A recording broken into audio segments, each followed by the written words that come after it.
প্রিয় রাগিনী পর্ব ৪ লিখেছেন লামিয়া ইসলাম শাম্মী। সন্ধ্যায় সবাই হলরুমে বসে গল্প করছিল। ঠিক তখনই মাহির, তায়েব, তাইবা আর লামিয়া ভয়ে ভয়ে ঢুকল। হামিদ সাহেব ভ্রু কুঁচকে বললেন, কোথায় গিয়েছিলে তোমরা? চারজনেই একসাথে দাঁত কেলিয়ে হেসে বলল, এই তো একটু ঘোরাঘুরি করছিলাম। হামিদ সাহেব সন্দেহের চোখে তাকিয়ে বললেন, আমরা একটু পরে এয়ারপোর্টে যাব, তাই আমরা তোমাদের কাউকে নিয়ে যাব। লামিয়া ভ্রু উঁচিয়ে জিজ্ঞেস করল, এয়ারপোর্টে কেন? আনিসুল সাহেব হেসে বললেন, আরে খান পরিবারের সবাই আসছে আজ, তাদের আনতেই যাচ্ছি। লামিয়া কিছুক্ষণ ভেবে বলল, আমি যাচ্ছি না, চাইলে এদের কাউকে নিয়ে যান বড় চাচা। বলি এক মুহূর্তের মধ্যে পালিয়ে গেল। বেচারা বাকি তিনজন ফাঁদে পড়ল। তায়েব মুখ কাঁচুমাচু করে বলল, বড় চাচা, আমার পড়াশোনার চাপ ভীষণ, তাই যাওয়া সম্ভব না। মাহির আর তাইবাকে নিয়ে যান। বলেই সে উধাও। এবার সবাই তাকালো তায়েবার দিকে। তায়েবা ঢোক গিলে বলল, আমি আসলে যেতে চেয়েছিলাম, কিন্তু গাড়িতে উঠলেই বমি করি। পরে যদি আপনাদের ভাসিয়ে দিই সেটা তো খারাপ হবে, তাই মাহিরকে নিয়েই যান। বলে সেও উধাও। এবার সবার চোখ মাহিরের দিকে। হামিদ সাহেব বললেন, তোমার কোনো অজুহাত আছে? মাহির হালকা বোকা হেসে বলল, না চাচা, আমি যাব। মনে মনে গজরাতে লাগলো, হারামির দল, আমাকে ফাঁসিয়ে সব পালিয়ে গেলি, আমারও দিন আসবে। কিছুক্ষণ পর হামিদ, আনিসুল আর মাহির এয়ারপোর্টের উদ্দেশ্যে বের হলো। গাড়িতে বসেই মাহির দোতলার বারান্দার দিকে তাকিয়ে দেখল তায়েব, তাইবা আর লামিয়া দাঁত বের করে হাসছে। মাহির মুখ বাঁকিয়ে গাড়িতে বসল, আর ওরা হো হো করে হেসে উঠল। গাড়ি বের হতেই লামিয়া বাকিদের নিজের রুমে যেতে বলল। রুমে এসে লামিয়া দেখল হামিদা মন খারাপ করে চুপচাপ বসে আছে, আর লামহা বই পড়ছে। হামিদাকে দেখে লামিয়া খোঁচা মেরে গান ধরল, তোমার কোন কোন জায়গায় ব্যথা গো বান্ধবী ললিতা। হামিদা বিরক্ত হয়ে তাকালো, আর লামিয়া দাঁত কেলালে তাকে ঠাস করে এক থাপ্পড় দিল ওর পিঠে। লামিয়া কপাল কুঁচকে বলল, মারলি কেন বড় আপা? হামিদা রাগী গলায় বলল, তোকে কতবার বলেছি এইসব বাজে গান গাইবি না, বিশ্রী লাগে শুনতে। এবার লামিয়া মজা করে লামহার হাতে লাথি মারল। লামহা বই নামিয়ে চোখ ছোট করে তাকালো, তারপর মুহূর্তেই লাফিয়ে এসে চুল টেনে ধরল। লামিয়া চেঁচিয়ে উঠল, লামহার বাচ্চা, চুল ছাড়, না হলে খবর আছে। হামিদা তাড়াহুড়া করে বলল, লামিয়ার চুল ছাড়। কিন্তু কে শোনে কার কথা? লামহা আরো জোরে টেনে ধরল, আর লামিয়াও পাল্টা চুল ধরে টান দিল। শুরু হলো চুল ছিঁড়াছিঁড়ির কম্পিটিশন। হামিদা ছাড়াতে গিয়ে নিজেও কয়েকটা মার খেলো। এদিকে হট্টগোল শুনে তায়েব আর তাইবা ছুটে এলো। দৃশ্য দেখে তায়েব নিচে দৌড়ে গিয়ে ফ্রিজ থেকে মোজো আর চিপস নিয়ে ফিরে এলো। আরাম করে বিছানায় বসে খেতে শুরু করলো। তাইবা আবার ক্যামেরা অন করে ভিডিও করতে লাগলো। মেঝেতে গড়াগড়ি খেয়ে লামিয়া আর লামহা মারামারি করছে। পাশে হামিদা চেষ্টা করছে থামাতে, কিন্তু ব্যর্থ। তায়েব এক হাতে চিপস খাচ্ছে, আরেক হাতে চিৎকার করছে, জিতবে কে লামিয়া, হারবে কে লামহা, বলতে লাগলো। ঠিক তখনই পাশের ঘর থেকে আজমেরি বেগম বাঁশি ফু দিতে দিতে ঢুকলেন। দেখে মনে হলো উনি যেন খেলার রেফারি। হামিদা হতাশ হয়ে তাকালো চারপাশে। একজন ভিডিও করছে, একজন উস্কাচ্ছে, আর একজন বাঁশি বাজাচ্ছে। হট্টগোল শুনে লতিফা বেগম ছুটে এলেন। দরজার পিছন থেকে ঝাঁটা বের করে দুই বোনকে ধূপধাপ পেটাতে লাগলেন। এক মুহূর্তের জন্য মারামারি থেমে গেল, কিন্তু ঝাঁটার বাড়ি খেয়ে দুজন আবার চুল টানাটানি শুরু করলো। রেগে গিয়ে লতিফা বেগম এবার জোরে বাড়ি মারলেন। জোরে বাড়ি খেয়ে লামিয়া আর লামহা দুইজন দুই দিকে পালিয়ে গেল। লতিফা বেগমও তাদের পিছু নিলেন। পিছনে আজমেরী বেগম বাঁশি বাজাতে বাজাতে দৌড়াচ্ছেন। তায়েবা ক্যামেরা হাতে ভিডিও করছে। তায়েব মজো খেতে খেতে চিল্লাচ্ছে, উফ মেজমা, আরও 2 ঘা দাও, তাহলেই তাহলেই শোটা হিট হবে। পালাতে পালাতে লামিয়া চেঁচিয়ে উঠল, তায়েবের বাচ্চা, হাতের কাছে তোকে পেয়ে নেই শুধু। পাশ থেকে রাশেদা, মনিরা আর তাহমিনা বেগম হেসে কুটি কুটি। অনেকদিন পর এমন লাইভ রিয়ালিটি শো দেখছে তারা। শেষমেশ লতিফা বেগম হাঁপিয়ে সোফায় বসে পড়লেন। তখন আজমেরী বেগম বাঁশি বাজিয়ে ঘোষণা করলেন, মেজো বউ আউট, এই খেলার বিজয়ী লামিয়া আর লামহা। তালি দিল তায়েবা আর হামিদা। লতিফা বেগম বিরক্ত হয়ে বললেন, আম্মা, আপনিও কি বাচ্চা নাকি? আজমেরী বেগম মুখ বাঁকিয়ে চলে গেলেন।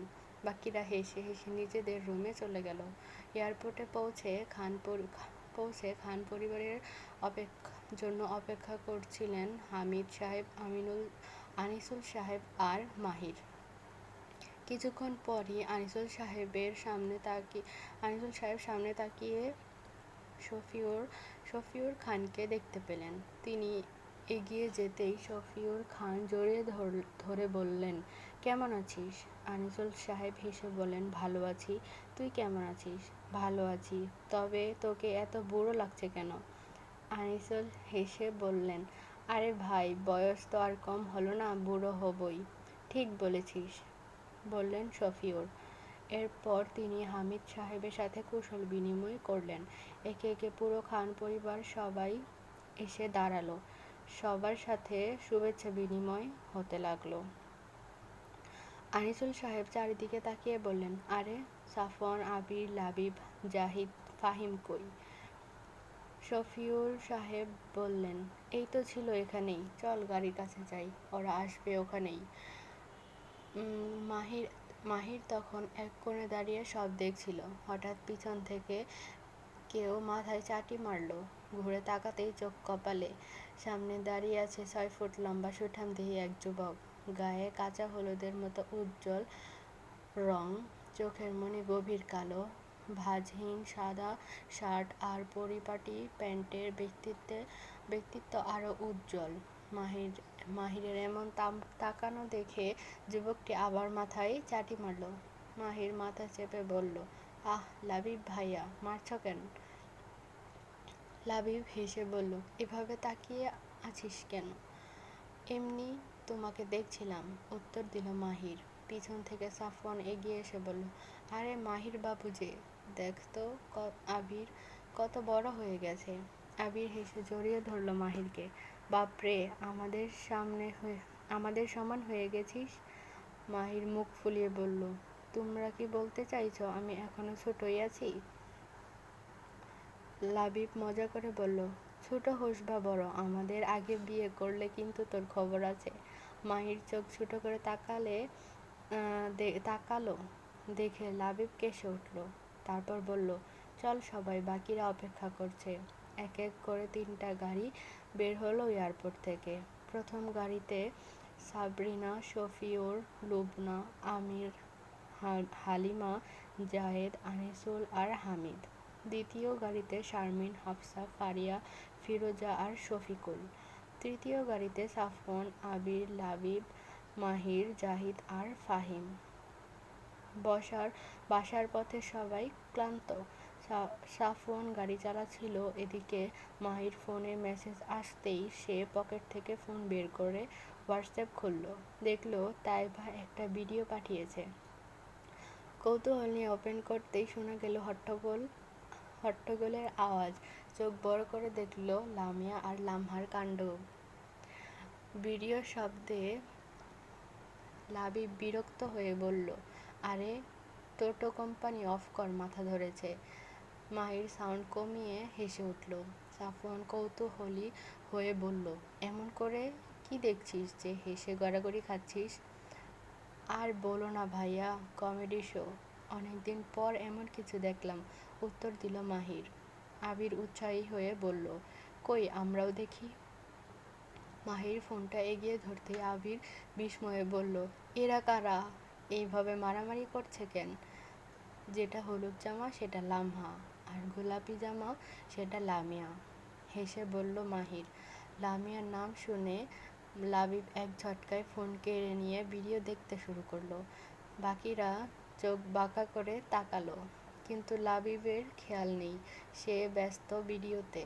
অনেক চেষ্টা করেও লামিয়ার মুখ স্পষ্ট দেখতে না পেয়ে বিরক্ত হয়ে আস্তে করে বলল, অসভ্য, বড় বোনকে কি কেউ এইভাবে মারে নাকি? একথা বলে সামনে তাকাতেই দেখলো সবাই তাকে সন্দেহের চোখে দেখছে। লাবিব বিরক্ত হয়ে বলল, এভাবে তাকাচ্ছ কেন? চেহারায় কি কোনো লাভ বাইট দেখা যাচ্ছে নাকি? বলেই জানালার দিকে তাকালো। বাকিরা মুখ চেপে হাসতে লাগলো। মাহির আফসোস করে বলল, ইস, আমি এখানে এসেছি বলে সব মিস করে দিলাম। আবির বলল, প্রতিদিনই কি এমন হয় নাকি? আগে হতো, কিন্তু 5 মাস ধরে হয়নি। কেন? কারণ লামিয়া 5 মাস ধরে ওর নানা বাড়ি ছিল, উত্তর দিল মাহির। ফাহিম জিজ্ঞেস করলো, কেন? মাহির লামিয়ার রিলেশনের অংশ বাদ দিয়ে অন্য সব ব্যাখ্যা দিল। সবাই মিলে দীর্ঘশ্বাস ফেলল। গাড়িতে টুকটাক গল্প চলতে লাগলো। এদিকে রাত তখন প্রায় 12টা। বাড়ির ভেতর কয়েকজন বাদে সবাই ঘুমিয়ে আছে। ছাদে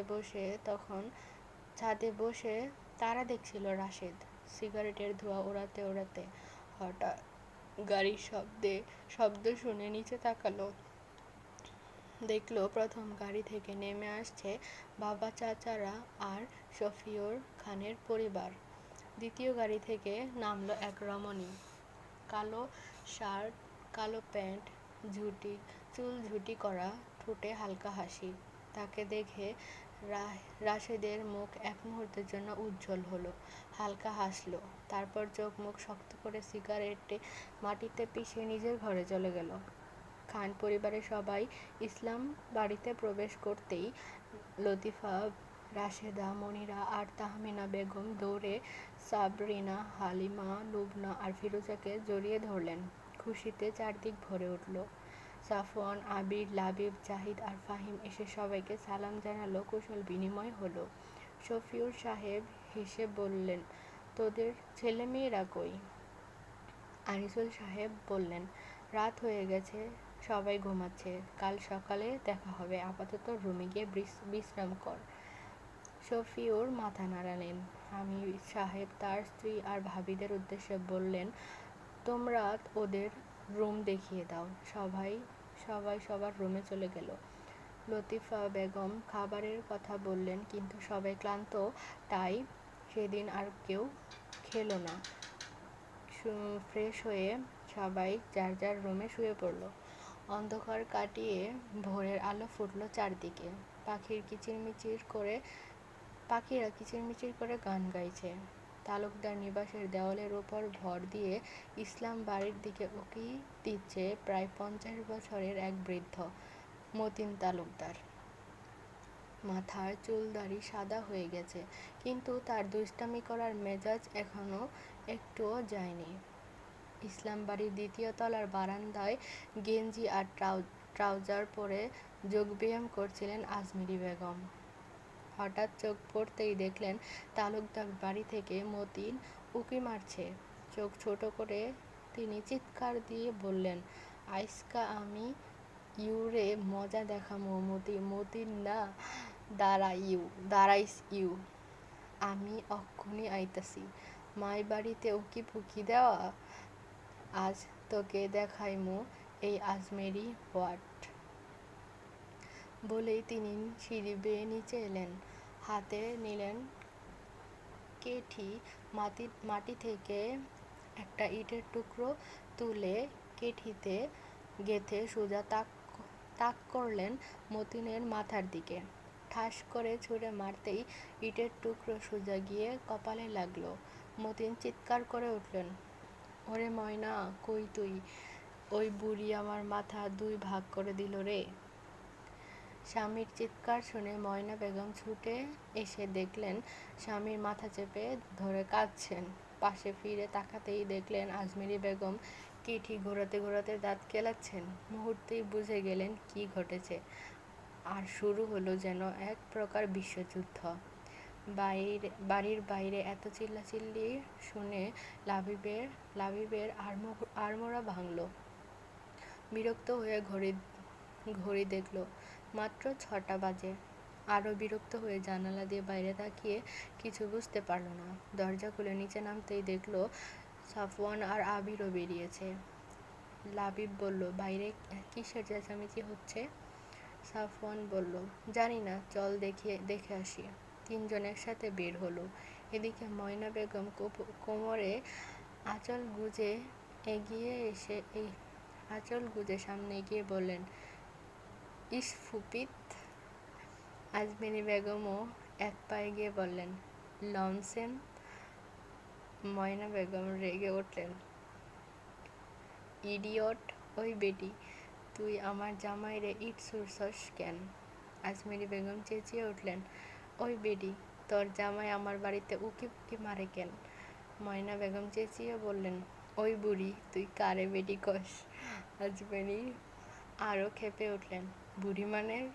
তুই বুড়ি, তোর 14 গোষ্ঠী বুড়ি। ময়না বেগম জবাব দিলেন, আমার গোষ্ঠী নিয়ে একটা কথাও কবি না। আজমেরী হেসে বললেন, 100 বার বলমু, 1000 বার বলমু, তোর গোষ্ঠী বুড়ি, তোর গোষ্ঠী বুড়ি, তোর 14 গোষ্ঠী বুড়ি। তাদের এমন উদ্ভট ইংরেজি শুনে লাবিব, আবির আর সাফওয়ান ভ্যাবাচ্যাকা খেয়ে গেল। পিছন থেকে দৌড়ে এলো ফাহিম, জাহিদ, ফারিয়া, হাফসা, শারমিন, মাহির, রাশেদ আর আরিফ বাগানের চেয়ারে বসে চুপচাপ শো উপভোগ করছে। খানবাড়ির ছেলেমেয়েরা অবাক হয়ে তাকিয়ে রইল। তায়েব দৌড়াতে এসে বলল, মাহির, শো শেষ? মাহির হেসে বলল, না, কেবল শুরু, তাড়াতাড়ি আয়। তায়েবের সঙ্গে সঙ্গে এলো হামিদা, লামহা আর তায়েবা। সবাই আড়মোড়া ভেঙে চেয়ারে বসে গেল। তায়েবা আবার মোবাইলের ক্যামেরা অন করে ভিডিও করতে শুরু করলো। সাফওয়ান হামিদার দিকে তাকিয়ে মুচকি হেসে ফেলল। লামহা চশমা নাকের ডগায় বসিয়ে বই চেপে ধরে ঝগড়া দেখছে। তাকে যে কেউ খুব মনোযোগ দিয়ে দেখছে সেটা তার খেয়াল নেই। চিল্লাচিল্লিতে বিরক্ত হয়ে লামিয়া বিছানা ছেড়ে বারান্দায় এলো। রেলিংয়ে পা ঝুলিয়ে বসে বুঝার চেষ্টা করছে কি হয়েছে। হঠাৎ ময়না বেগম চেঁচিয়ে বললেন, ওই বুড়ি, ওই set up, I very dangerous coming. ওই বুড়ি, set up, I very danger coming. আজমেরীও পাল্টা চেঁচিয়ে উঠল, ওই বুড়ি, you shut up, get out, not বিম্বুকাম। ময়না রেগে গেলেন, আই সেইং টু ডুই কাম। আজমেরী চোখ ছোট করে বললেন, তুই কি ইংরেজি কস? কিছুই তো বুঝি না। ময়না জবাব দিলেন, পারবি কেমনে? তুই তো লেখাপড়া পারস নে, বুঝবি কেমনে? আজমেরী মুখ বাঁকিয়ে বললেন, ওরে আমার চাঁদ বদনী রে। ময়না মুখ বাঁকিয়ে বললেন, ওরে আমার নাক ফুলুনি রে। এমন সময় লামিয়া জোরে সিটি বাজালো। সবাই তাকালো তার দিকে। লামিয়া হেসে বলল, দাদি, তোমরা ঝগড়া চালিয়ে যাও, যে হারবে তারে আমি একটা সান্ত্বনা পুরস্কার দিব, যে জিতবে তার জন্য কোনো পুরস্কার নাই। আজমেরী অবাক হয়ে বললেন, কেন? লামিয়া দাঁত কেলিয়ে বলল, যে জিতবে সে তো আমাদের এলাকার রানী হবে, তার পুরস্কারের দরকার কি? খুশিতে আজমেরী লাফাতে শুরু করলেন। তাইলে হাঁটাহাঁটি লড়াই হোক, কিলো ময়না বললেন, জিতব তো আমিই। দুজনের আবার ঝগড়া শুরু করলেন। ইসলাম বাড়ির ছেলেমেয়েরা দারুণ মজা নিচ্ছে। মাহির নিচে থেকে একটা জুসের বোতল ছুঁড়ে দিল লামিয়ার দিকে। লামিয়া ক্যাচ করে নিয়ে ঢকঢক করে খেতে লাগলো। লাবিব লামিয়ার দিকে তাকিয়ে আছে, কিন্তু লামিয়ার খেয়াল নেই। সাফওয়ান রাশেদের কাঁধে হাত রেখে বললেন, রাশেদ, ওনাদের থামাও। রাশেদ হেসে বলল, যা হচ্ছে দেখতে থাক। বলেই আরও চেয়ার এগিয়ে দিল। খানবাড়ির ছেলেমেয়েরাও বসে গেল। শারমিন এসে রাশেদের পাশে বসল। রাশেদের খেয়াল হলো না। এদিকে ঝগড়া আরও বাড়ছে। ময়না বেগম চেঁচিয়ে বললেন, তুই জ্বলতা হে। আজমেরি বেগম বলতেন, মি জ্বলতা হে, ইউ জ্বলতা হে, ইউ। ময়নার মা চেঁচালেন, ইউ মারতা হে। আজমেরি হঠাৎ বললেন, আল্লাহ, ওর ওপর ঠাডা ফালাও, আগুন ফালাও, আর ওপর বললার কামড়ও দাও। ময়না বেগম ভীষণ বললার ভয় পান। এই কথা শুনেই আঁতকে উঠলেন। শাড়ি তুলে লাফাতে লাফাতে চেঁচাতে লাগলেন, আল্লাহ গো, আমার শরীর জ্বইলা গেল, বললা কামড় দিল, আমারে বাঁচাও। আজমেরি হেসে বলল, এই যে বললা তোর পিছে, তোর সামনে। ময়না আরও লাফাতে লাগলেন। এমন সময় লামিয়া কোমরে ওড়না পেঁচিয়ে এক বালতি পানি নিয়ে হাজির হলো। তারপর ঠাস করে ময়নার ওপর ঢেলে দিল। ময়না অবাক হয়ে তাকালো। লামিয়া হেসে বলল, বলছিলাম না যে হারবে তার জন্য সান্ত্বনা পুরস্কার। এই নাও দাদি, তোমার পুরস্কার। আর আজকের বিজয়ী হলো আমাদের সকলের প্রিয় আজমেরি বেগম। মাহির সঙ্গে সঙ্গে চিৎকার করে উঠল। জনতার নাম তায়েবা লামহা একসাথে উত্তর দিল, আজমেরি। মাহির আবার বলল, এলাকার রানী। সবাই একসাথে বলল, আজমেরি। লামিয়া হাত তুলে বলল, আমার রানী, তোমার রানী। তারা একসাথে স্লোগান দিল, আজমেরি বেগম, আজমেরি বেগম। লামিয়া আবার স্লোগান ধরল, আজমেরি বেগমের কিছু হলে। সবাই একসাথে চিৎকার করলো, জ্বলবে আগুন ঘরে ঘরে। চিৎকার চারদিকে কেঁপে উঠল। হামিদা, রাশেদ আর আরিফ বসে বসে হেসে হেসে কুটিপাটি হয়ে গেল। আর খানবাড়ির ছেলেমেয়েরা সবাই হাঁ করে তাকিয়ে আছে তাদের দিকে। তাদের বিশ্বজয়ের উল্লাসে বাড়ির সব লোক বাগানে বেরিয়ে এলো।